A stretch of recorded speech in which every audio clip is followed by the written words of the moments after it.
ఇన్ని సంవత్సరాల ఈ కెరియర్‌లో మీకు వర్క్ సాటిస్ఫాక్షన్ ఇచ్చిందేది? జనరల్‌గా నేను చేసిన అన్ని ప్రాజెక్ట్‌లో ఆ సాటిస్ఫాక్షన్ ఉంది సార్.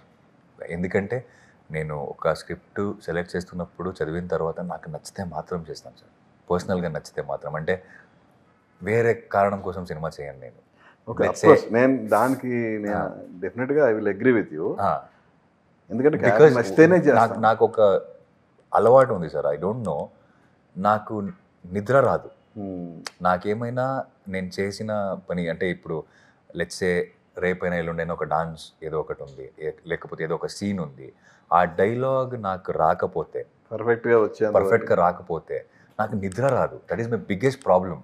ఓకే. నాకు నాకు అనిపిస్తది నేను టైర్డ్ అయిపోయాను. రేపు ప్రిపేర్ అవుతాను. అంటే నే నే నాకే నేను చెప్తుంటాను. వదిలేయ్ ఈరోజు పడుకుందామంటే పడుకున్నప్పుడు కూడా నా బ్రెయిన్ దాని గురించి ఆలోచించడం ఆపదు.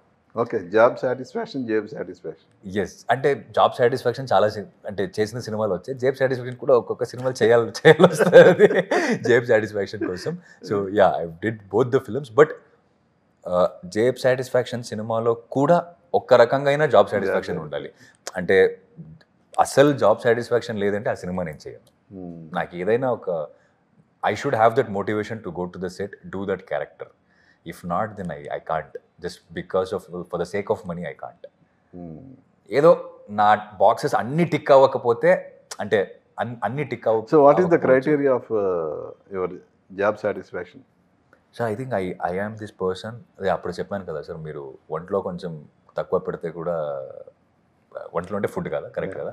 యాహ్! సో కొంచెం తక్కువ పడితే కూడా అడ్జస్ట్ అయిపోతానేమో. బట్ స్క్రీన్ మీద ఉన్నప్పుడు నా క్యారెక్టర్కి ఏం తక్కువ అవ్వకూడదు. ఆ ఓకే. ఎమోషన్స్కి అయినా ఏదైనా తక్కువ అవ్వకూడదు. ఐ నీడ్ సమ్ ఒక ఛాలెంజ్ ఉండాలి. హ్మ్. ఒక ప్రాసెస్ ఉండాలి. అంటే నేను నా పాత సినిమాకు, నా నెక్స్ట్ సినిమాకు నేను చేస్తున్నప్పుడు నాకు ఒక ఏదో ఒక ట్రాన్స్‌ఫర్మేషన్ కావాలి. ఆ ప్రాసెస్ నాకది నచ్చుతది. ఒక క్యారెక్టర్ కోసం ఏదో ఒక కొత్తది నేర్చుకోవడం. లేకపోతే లెట్స్ సే మీరు ఒక క్యారెక్టర్‌కి ఒక హార్స్ రైడింగ్ నేర్చుకోవాలనేది. లేకపోతే మీ కంప్లీట్ బాడీ ట్రాన్స్‌ఫర్మేషన్ అవ్వాలి అనేది. లేకపోతే the way I speech pattern change చేసుకోవడం. ఇలాంటిది ఛాలెంజెస్, ఇలాంటి ప్రాసెస్ నాకు చాలా నచ్చుతది. ఐ హ్మ్. Look for this kind of